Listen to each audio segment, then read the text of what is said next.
Hello दोस्तों, आपका स्वागत है हमारे यूट्यूब चैनल जज्बा एकेडमी में। आज हम लोग बात करेंगे कि जामिया मिलिया इस्लामिया का जो एग्ज़ाम के लिए आ रहा है कि पोस्टपोन होगा, क्या ऐसा कुछ होने वाला है। दूसरी चीज़ हम लोग ये बात करेंगे कि एग्ज़ाम की जो तैयारी है आपकी वो किस तरह से करना है, और अभी जो टाइम बचा हुआ है आपका 10-5 दिन, उसमें क्या हमें करना चाहिए, ये चीज़ पे हम लोग बात करेंगे। उसके बाद टेस्ट सीरीज के बारे में बात करेंगे कि टेस्ट कैसे लगाएं, जो कि 2-3 दिन के बीच में लगाया जाता है, कि उससे क्या होता है कि हमारी जो वो है बोल लीजिए कि काम करने की जो शैली है वो ज़्यादा बढ़ जाती है। इन सब चीज़ों पे हम लोग बात करेंगे। तो चलिए चलते हैं। यहाँ आपको दिख रहा होगा, मैंने पहले से ही सर्च करके रखा हूँ, तो अभी है मेरे पास ये जामिया मिलिया इस्लामिया का साइट, ठीक है। तो ये तो आपके पास सबके पास होगा। यहाँ हमने खोल रखा है जामिया का साइट, यहाँ जामिया COE.in आप सर्च कर लीजिएगा, आपको दिखाई देगा। क्योंकि कोई भी चीज़ ऐसी नहीं है जो आपको ना पता हो, बस हम लोग क्या करते हैं, आपको वो चीज़ को दोबारा याद दिला देते हैं। यहाँ पे आप ईमेल देख सकते हैं, यहाँ जो है टेक्निकल हेल्प डेस्क जो है जो 10 से 6 तक चलता है, यहाँ उसका नंबर भी दे रखा है। अगर कोई भी जानकारी लेनी हो तो आप यहाँ पे फ़ोन कर सकते हैं। उसके बाद यहाँ आने पर आपको यहाँ पे नोटिस दिख रहा होगा कि नोटिस आता जा रहा है, ये चीज़ें। तो ये मामला है कि ऐसा अभी कुछ नहीं है। ऐसा क्या है, अभी कुछ नहीं है कि जिसमें दिखाया गया हो कि अभी एग्ज़ाम कैंसिल हो सकता है या पोस्टपोन हो सकता है या बाद में हो सकता है, ऐसा कुछ नहीं है। जो आपकी तैयारी है वो उसी के हिसाब से जो है चलनी चाहिए। दूसरी चीज़ ये है कि जो आपका मॉक टेस्ट हो गया, जो आपका टेस्ट हो गया, ये सब कब कैसे देना है, क्योंकि ये 6-7 दिन आपको इसमें बचे हुए हैं। क्योंकि जून से पेपर आपका स्टार्ट हो जाएगा और जुलाई में ख़त्म होगा, और जुलाई से ही स्टार्ट हो जाएगा आपका रिज़ल्ट का। तो मैं एक बात आपको बता दूं कि जो आपकी तैयारी है, जितना आपने अभी तक पढ़ लिया है, अब उससे ज़्यादा पढ़ने की कोशिश ना करें। जितना पढ़ा है उसको समेटने की कोशिश करें।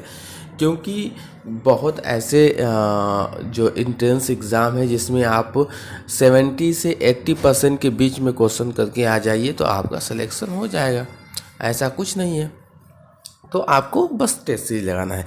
पढ़ने का तरीका ये है, जैसे कि मान लीजिए कि हमने पढ़ा जनसंख्या के बारे में।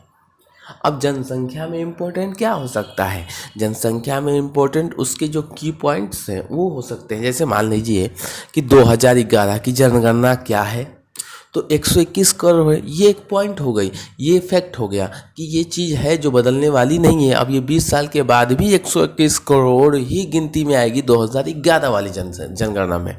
अब हम लोग बात कर लेते हैं फैक्ट की कि जनसंख्या ज़्यादा कहाँ होती है, तो जहाँ औद्योगिक होता है, जहाँ कारखाने ज़्यादा होते हैं, वहाँ जनसंख्या अपने आप बढ़ने लगती है।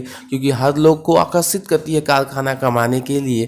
भाई जीने का सहारा तो कारखानों में जाता है। या तो कृषि विकास हुआ हो यहाँ पे, या तो एग्रीकल्चर का विकास हुआ हो या वहाँ पे। तो जब एग्रीकल्चर का विकास हुआ है तो वहाँ भी जनसंख्या ज़्यादा होगी। जैसे कि आपके कि मान लें कि हमने दिल्ली ले लिया और यहाँ पे हमने मुंबई ले लिया। यहाँ क्या है, कारखाना है, तो कारखाना जहाँ ज़्यादा होगा वहाँ जो है नगरीय सभ्यता ज़्यादा होगी। ये एक चीज़ है, ये एक फैक्ट है। तो इसी तरह से जो है आपको नोट्स बनाने हैं। जैसे मान लीजिए कि औद्योगिक क्रांति तो है हर जगह, जैसे मान लीजिए कारखाना दिल्ली में तो बहुत सारे हो जाएंगे, लेकिन पानी की सुविधा अगर नहीं रही तो वहाँ कोई लोग नहीं बसेगा। तो तीनों चीज़ होना चाहिए, कृषि एग्रीकल्चर का विकास होना चाहिए, औद्योगिक का विकास मतलब कारखाना का विकास होना चाहिए, और वाटर का विकास होना चाहिए कि वाटर सही मात्रा में लोगों को मिल सके। तो 3 विकास ये इफेक्ट हो गया। ये भी सवाल में पूछ सकता है, तो इसलिए मैंने बोला। अब जैसे मान लीजिए कि अगर पूछ ले कि आर्किटेक्चर का विकास जो हुआ है वो किस मुग़ल बादशाह के उसमें हुआ है, आपको फैक्ट पता होना चाहिए। पढ़ने से कुछ नहीं होता, फैक्ट क्या है उसका वो पता होना चाहिए। जैसे कि पूछ ले आर्किटेक्चर का विकास किस मुग़ल बादशाह के उसमें हुआ है, मतलब राज्य में हुआ, तो वो है शाहजहाँ। शाहजहाँ का जो विकास है वो चरम सीमा पे था, मतलब कि अब समझ लीजिए कि पिक पॉइंट है वो इतना पिक पॉइंट है कि उससे ज़्यादा फिर अब धीरे धीरे फिर नीचे हो गया। मतलब शाहजहाँ ने जो चीज़ें बनवाई है भारत में वो काबिल की बहुत ही बड़ी, ठीक है।